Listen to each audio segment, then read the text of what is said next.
Time for the main event! Hey guys, welcome back to the channel. If you like the content, hit the subscribe button, leave a like down below, make sure to hit that notification bell so you don't miss out on any future videos. With that being said, 2K has shown off quite a bit of the Season 2 for the Ringside Pass Season 2. There's new moves, there's new personas, there's the actual wrestlers, there's items, creation parts, all sorts of stuff. So we're going to go over all that today. And then this leads me to believe that we're going to get more collaborations in this capacity for the future seasons. And I'm here to tell you that no matter how much we outcry or complain, even though I think it's cool, but I just don't think it's cool the way they're presenting it to us, I think all this stuff should just be a shop on the island, and then nobody would have batted an eye at it. I'm sure people will complain, like, why are you wasting time on this, blah, blah, blah. But putting it in our Ringside Pass where it could be wrestlers or updated tires and all that kind of stuff, well, it's just a bad look, in my opinion. Maybe the plan was to put it in a shop on the island, but they had to pad out the season passes or the ringside passes because they decided to give us the wrestlers at Tier 1. Well, or should I say they kind of had to because of the mass backlash of locking our paid DLC wrestlers all the way to Tier 20, which we've been talking about to death. Maybe this is the price of that. So in order to pad out 40 tiers of these things, they kind of had to move their collaborations into it. Maybe that's the case. I don't have any inside information. I don't know anything like that. That's just a guess on my part. Anyway, without further ado, let's go check out the new content. Let's talk about future collaborations that I think will probably hit 2K26, whether we like it or not, and a developer response to all the backlash from Season 2's content. So here's the first thing on our list that we're going to check out, and it's a new move for Chelsea Green, the Unprettier Her 2. This animation looks fantastic. They are adding some new moves to the Ringside Pass Season 2. They've shown a couple of them off. Shoutouts to the community for showing this. Smack Talks has a few that he showed off, which we'll look at here. I think this looks great. The selling of it looks really good too, where she like beats up a little bit. The animations, some of the animations look really, really good. Anyway, so that's the first thing. Next up is the CM Punk Ripper entrance from his Borderlands character. Now, I think this looks really cool, and I really hope that the creation part of his hair is available. Now, since it's his actual hair, because his mask does come off as a Ringside Pass card we saw, I'm curious if we can use his hair for our created wrestlers, because we can use the entrances confirmed by Smack Talks for our created wrestlers. So that's really, really cool. Just like in 2K, I want to say 16, where it had the Terminator entrance that we could use for our created wrestlers. I don't think, did people complain about Arnold and the Terminator being in the game back then? Because I thought that was cool. I thought that was awesome. And then the commercial they did for that, that was so awesome. Like all the rest, they redid that first scene of Terminator 2, but with wrestlers. That was so cool. That was like one of my favorite commercials they ever did for the build up to the game. I thought that was awesome. And I'm a huge Arnold Schwarzenegger fan. Shocker, right? It's my generation. But yeah, I just think that's really cool. I don't know, man.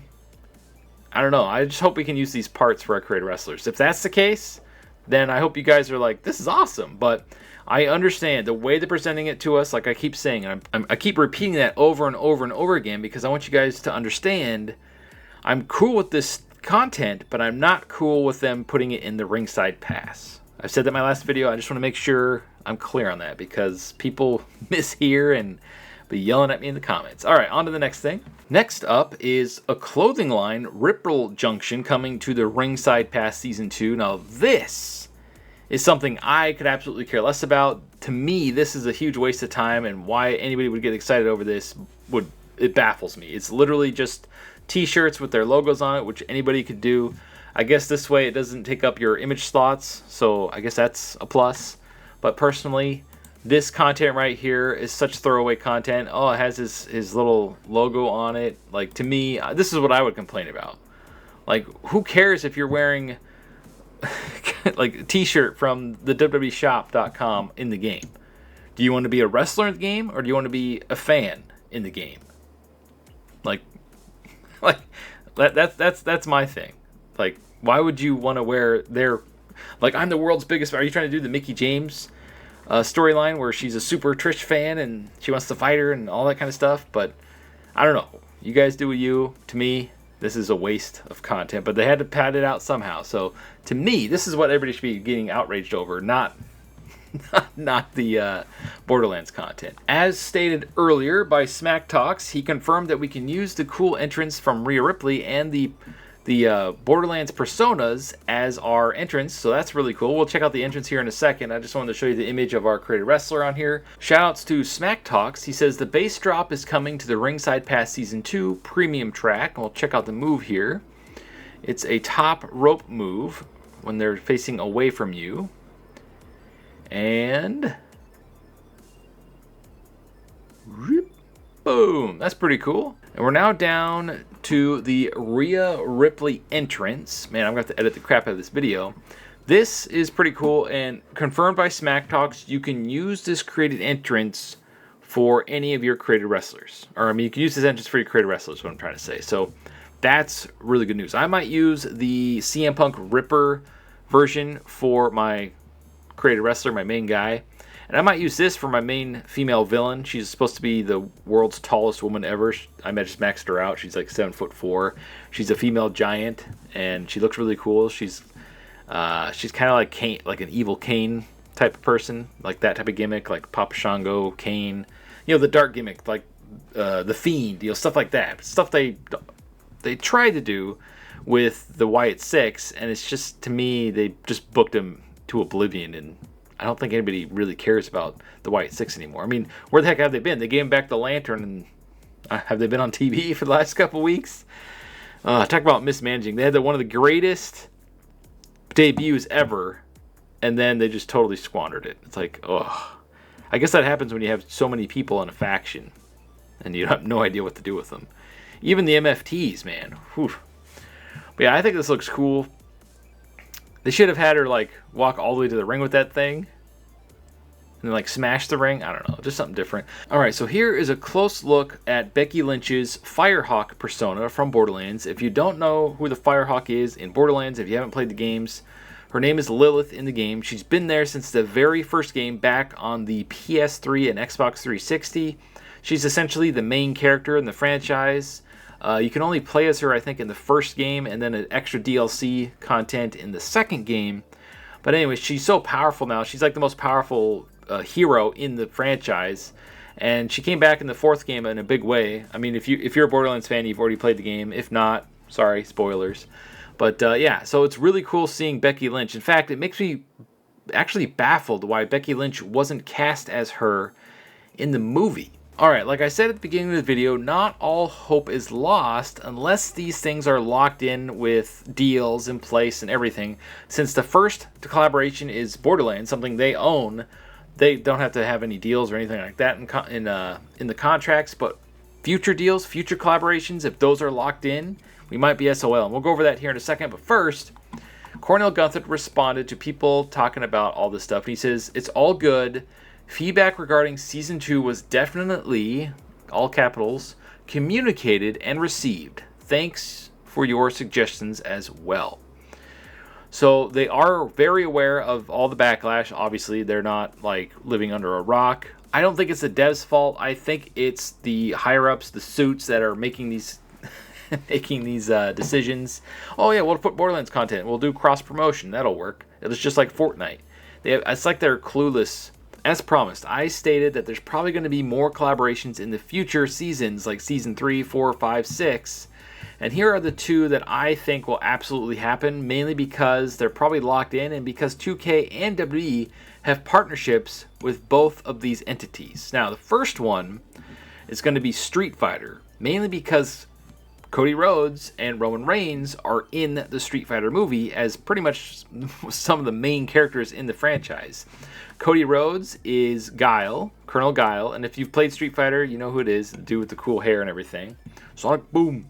And I have a feeling they'll do a cross-promotion at the same time where Cody Rhodes will probably be a skin, a version of him, like a cartoon Cody Rhodes version of him in Street Fighter 6, alongside a persona card of Guile for Cody in 2K26. So I feel like it's going to be cross-promotion there, and obviously the Roman Reigns one, the Akuma look, both ways, a Roman Reigns Akuma in Street Fighter 6 and a Roman Reigns persona Akuma in WWE 2K26. So I really think that's going to happen, and I think they'll have another one in there.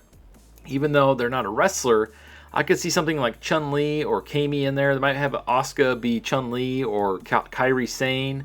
I'm not sure who would be Kami because Liv Morgan, I mean, that would make a lot of sense for her to be Kami in the game, like a Persona.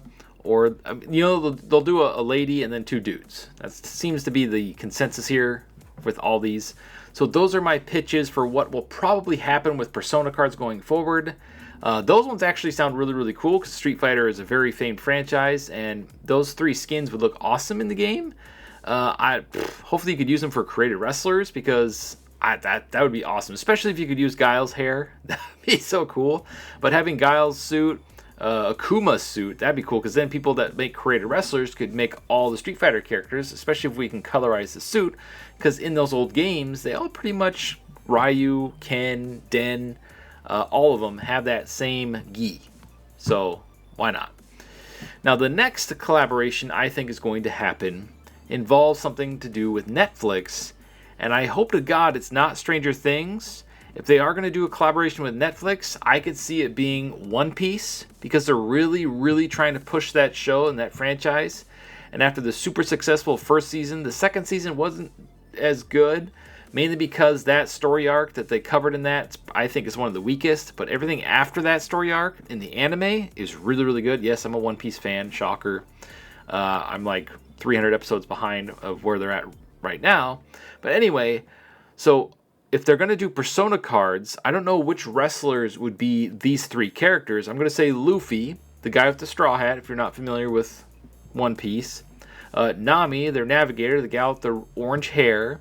And of course, Zoro, the guy with the cool swords, right? I feel like if they pick 3 characters or 3 personas, those are the 3 that they would choose. And if they're not going to do Persona cards, I can see their creation parts being added, which I would like much more anyway, because then I could just make my own versions of them. But I have a very strong feeling that they're going to use One Piece as this because they have a One Piece Lego show coming to Netflix. They have a One Piece live action show they're working on. They're redoing the old One Piece. They have pretty much the latest episodes of One Piece coming to Netflix, also on Crunchyroll. But there's a lot of like cross promotion there, and since One Piece is all about fighting, they're probably like the suits at 2K and WWE are like, well, yeah, why not? And of course, Netflix. Well, let's try to push this game going forward. So either creation parts or probably personas of in-game wrestlers. Now, sound in the comments below, who do you think would be Luffy, Nami, and Zoro if you are in the know of One Piece? For Luffy, I don't know. I think I'd probably pick... It'd be hilarious if Luffy was Brock Lesnar, just because it'd be funny to see Brock in Luffy's suit with the straw hat. So I'm going to say Brock Lesnar for Luffy. I know that's a way out there one, but I just think that'd be funny to see Brock Lesnar wearing Luffy's iconic look. Now for Nami, I don't know about that one. I would have to say maybe Tiffany Stratton with orange hair, like a Tiffany Stratton Persona card of Nami, that like a version of her. That'd be kind of cool to see. And then for Zoro, I would probably say something like Roman Reigns or Jacob Fatu. Ooh, Drew McIntyre. Since he uses the sword, Zoro would absolutely be a Drew McIntyre cross Persona card thing. That would be really, really cool to see with Drew McIntyre having short green hair, just like Zoro, just to see what it looks like. That would be cool to see, in my opinion. Anyway, whether you like it or not, whether you love it or hate it, I have a feeling those are the collaborations that are going to come in future seasons. If they're locked in already, if the deals have been made and the checks have been signed and all that kind of stuff based off of, how much they sell of those seasons, there's not much they can do to change it, in my opinion. But maybe they listened, maybe they're making this stuff up on the fly as they go by the seat of their pants to see what works and what doesn't work, because I feel like this year for 2K26, this is a test year. This is a mulligan year. They're testing out a bunch of different stuff, throwing it against the wall and seeing what sticks and what doesn't, and then they're going to come back big with 2K27, because let's face it, it's only a year. They can crap the bed for an entire year and then come back next year strong. But if they crap the bed 2 years in a row, then they're in trouble. Then they might lose the license and all that kind of stuff. Anyway, so whether you like collaborations or not, what are some collaborations you think or would like to come to the game? What is your overall feeling on the Season 2 content so far? And as always, thank you for watching and stay frosty.